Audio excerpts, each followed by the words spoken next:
The next lesson I learned on my 20-year journey was actually a lesson of when to divest from a particular entrepreneur. This is when that entrepreneur starts to reflect symptoms of what I call the false start. So what is the false start? The false start is a point in time in an entrepreneur's journey when they start to get some traction, and very often that's precipitated by one big order, normally 2 to 3 times a monthly order. Sometimes it can be as high as 5 to 10 times the average monthly revenue. And that triggers in their brain that they have made it. The struggle until that point in time has been incredibly real for the entrepreneur. They've worked day and night, every single weekend. They've put in the effort in order to make that business successful. And so when they taste the first fruit of success, they believe that they deserve it, and they believe that they have made it. I'm Gareth Armstrong, and you're listening to a Raiz's Edge podcast. In this lesson, we're going to hear Allon describing 9 symptoms that are going to help us identify if we're suffering from a false start. After considering these, we'll also look at how we might be able to bring ourselves and our businesses back on track and to a place where we can continue to enjoy additional successes built upon a continued upward trajectory. This series is all about learning from the lessons of others, more specifically learning from the successes and failures that Allon Raiz, CEO of Raiz Corp, has experienced over the last 20 years. As we rejoin Allon, it is well worth having a pen and notebook on hand to record your thoughts and impressions with. The problem with getting these big orders is that you have to fulfill these orders. You have to deliver on your promises, on your contracts. Small businesses that are growing often don't have the resources in order to seamlessly deliver on those orders. And the business would need to go through a learning curve whilst ramping up in order to deliver on these contracts.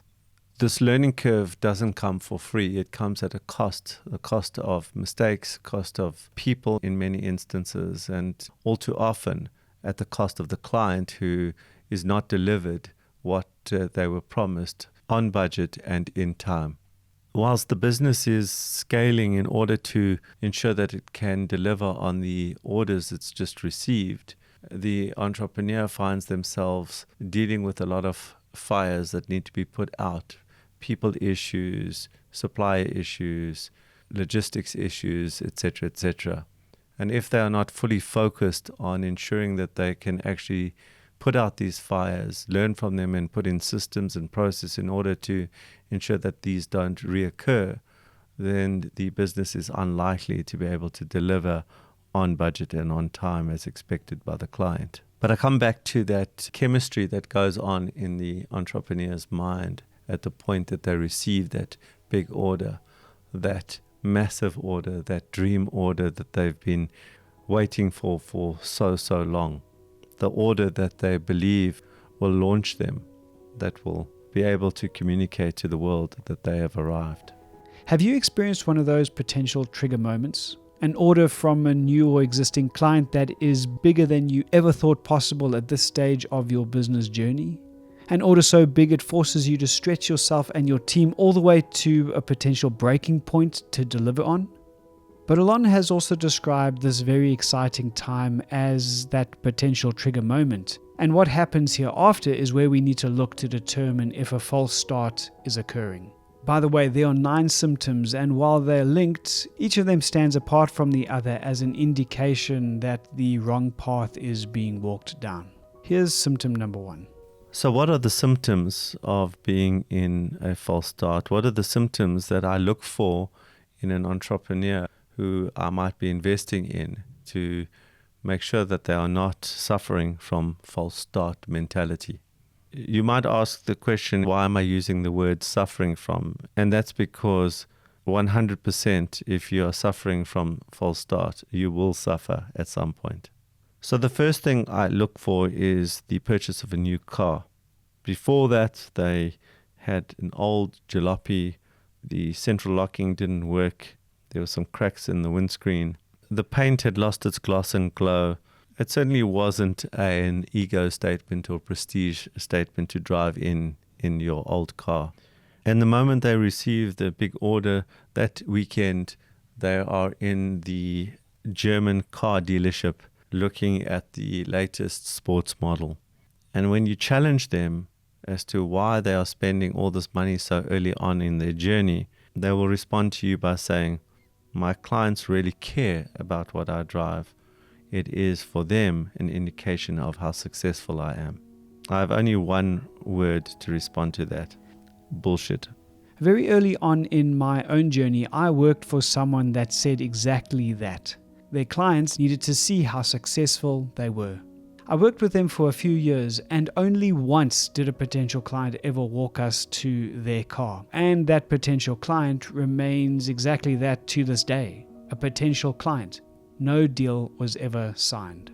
The rest of the time, the car was parked, unseen by most, in basement parking or under a tree in a guest parking lot.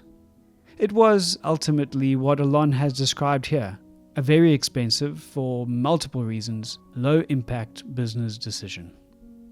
The second symptom is the actual mental model that the entrepreneur portrays, and that is that they think that the struggle is over. Somehow they've arrived at the peak of their existence, they've made it, and from now on it's going to be easy and the road will be downhill and easy to navigate. Nothing could be further from the truth.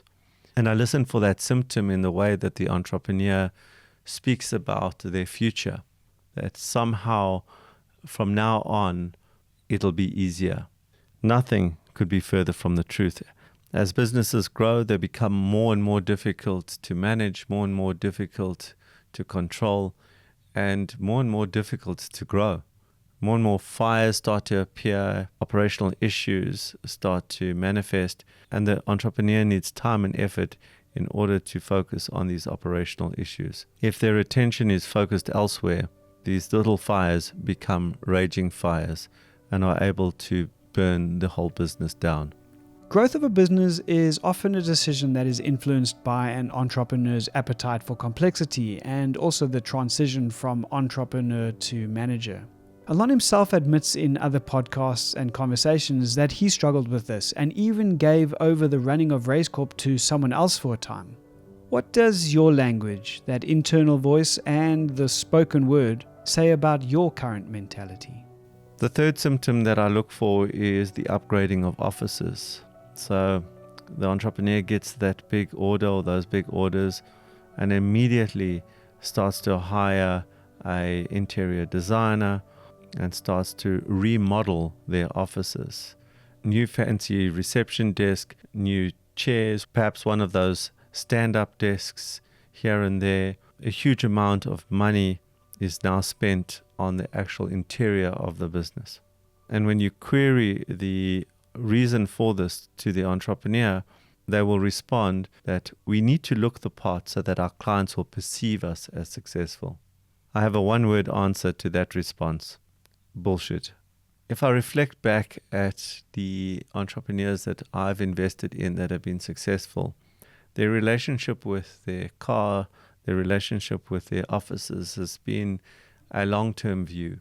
They have an eclectic collection of furniture that they've bolted on as and when the business requires new furniture to support new staff. It's only much later in the journey, when they're out of the false start, when they are really successful, that they begin to look at things like furniture and start to spoil themselves with cars and start to, for the first time, think about perhaps that this journey is going to be far more enjoyable. They don't believe that the struggle is over. They just believe that there'll be more enjoyment in the journey. The fourth symptom that I pick up and actually pick up quite often is the concept of world domination. And this is manifested by the entrepreneur now wanting to expand their business, not just into other regions within the country, but most often and too often across the border into other geographies. They are wanting to open offices across Africa or into Europe or into the US. They haven't even achieved 5% of the local market share, yet they are now talking about expansion into other geographies, somehow believing that those will be far easier to penetrate than the 95% still waiting to be taken in their local country. The issue with expanding internationally and opening up offices all over the place is that each one of these offices requires a huge amount of effort to find, to contract, to find staff, and then in those particular geographies to penetrate the local market. All the while, back at their home office, they are not doing an effective job in terms of dominating their own geography. So I have no issue with expansion. I have no issue with a business wanting to open up new offices and expand its reach and distribution. It's just the timing thereof. When you are still working out your systems and your processes, still going through that learning curve, to then open up new fronts in the form of new offices and new distribution partners all over the world, you are creating a level of complexity that your business cannot deliver on. And the result of that will be that you will not deliver on the current clients that have given you the orders, and you will lose those clients. The fifth symptom that I pick up in businesses in false start is that the entrepreneurs provide themselves with big bonuses and salary increases. An increased salary becomes a permanent overhead. A big increased salary is likely to provoke the entrepreneur to take on new personal overheads, such as a new car, a new home, a new whatever, where there is a monthly cost associated with that new item. And what that means is that it becomes very difficult for the entrepreneur to reverse their situation. And so that increased salary now becomes a permanent feature and a permanent overhead. To make it worse, these bonuses are generally paid in advance of being paid by the client and delivering to the client. And if for whatever reason the entrepreneur is unable to deliver to the client and is not paid, this may result in the implosion of the business. Let me repeat that line. They haven't even achieved 5% of the local market share, yet they are now talking about expansion into other geographies. Does that maybe sound familiar? Add to this a new look and feel office space, hefty salary increases and big bonuses, and is it any wonder our business is causing us sleepless nights? The next symptom is an interesting one where Allon initially says something that I disagree with to some extent, but then he qualifies it very nicely thereafter. The sixth symptom is the massive increase in the number of people that are hired by the organization. Because all these fires start to appear, the entrepreneur's natural reaction to that is to throw people at the problem. People start complaining about the fact that they are overworked. The real issue might be that the business is not structured properly, the processes are inefficient. But instead of focusing on efficiency and structure, the entrepreneur's natural reaction, because they are under such pressure to deliver, is to throw more and more people at the problem. This once again creates an overhead that is hard to reduce. And if the business is unable to continuously bring in new business in line with the number of people that they've hired, once again, this is a recipe for disaster.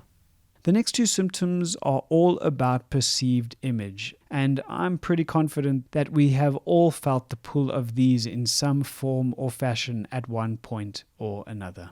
The seventh symptom that I pick up is the entrepreneur looking for bigger and better premises.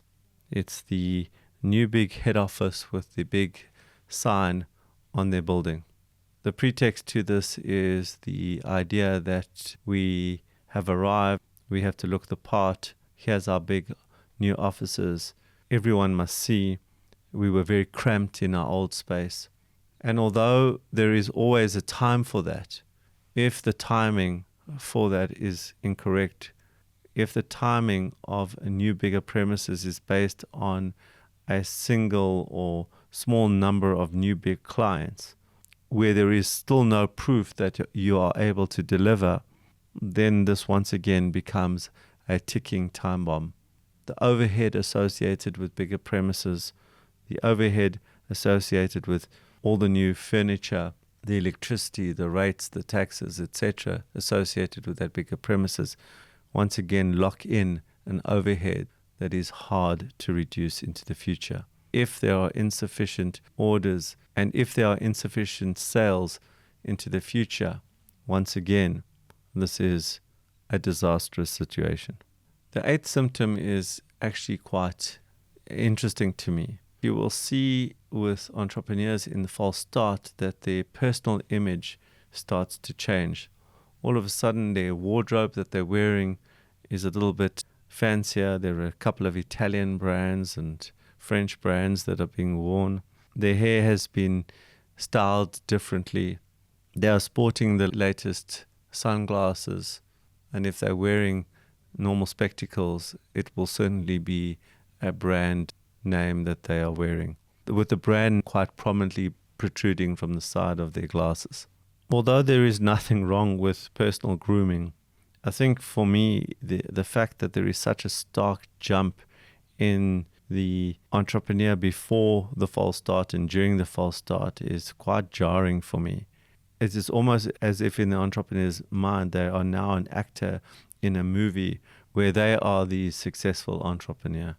And finally, the ninth symptom, the saddest symptom of all, is that the entrepreneur is so busy with their image, with world domination, with all the things that big bonuses and increases can buy, with all the issues that come from hiring people, with taking their new car in for a valet, that they take their foot off the sales pedal. And that, to me, is the biggest mistake of all. For with all these new overheads of salary, rent, rates and taxes, staff salaries, and everything else we've discussed in these symptoms, these all require sales in order to sustain them. And because the entrepreneur is so focused elsewhere that they take their foot off the sales pedal, sales therefore go down and the business cannot sustain the overhead. Game over. Let's recap before we move on to the final symptom, which is, in reality, why all these other symptoms are such a problem. Number 1, a false start occurs when traction is experienced and the entrepreneur, you and I, feels as though we've made it and the rest of the journey is going to be easy.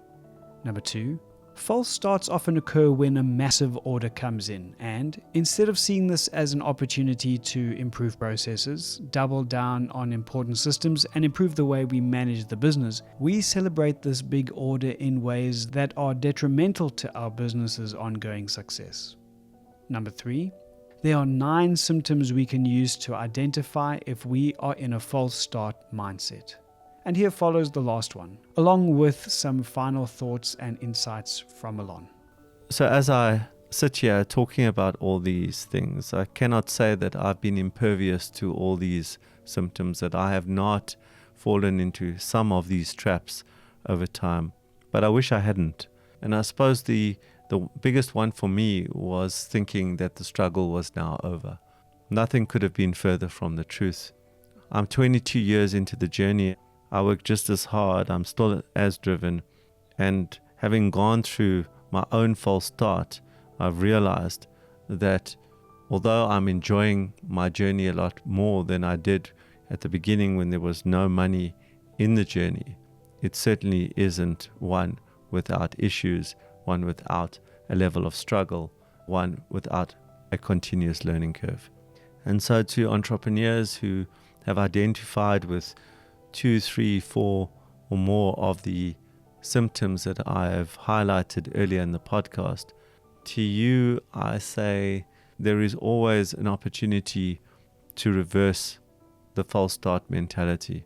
If you are going to be part of the 4% of entrepreneurs that succeed, you have to be aware of all the traps on your journey that are likely to take you out. Take heed, beware the false start. Head over to raizecorp.com where you'll find similar resources to this one, and also the opportunity to sign up for notifications to stay updated on new releases. In addition to this, follow Raiz Corp on your favorite social media platforms where you'll find updates on when the next podcast in this 20 Lessons Over 20 Years series is released. My name is Gareth Armstrong, and I'll see you in Lesson 6.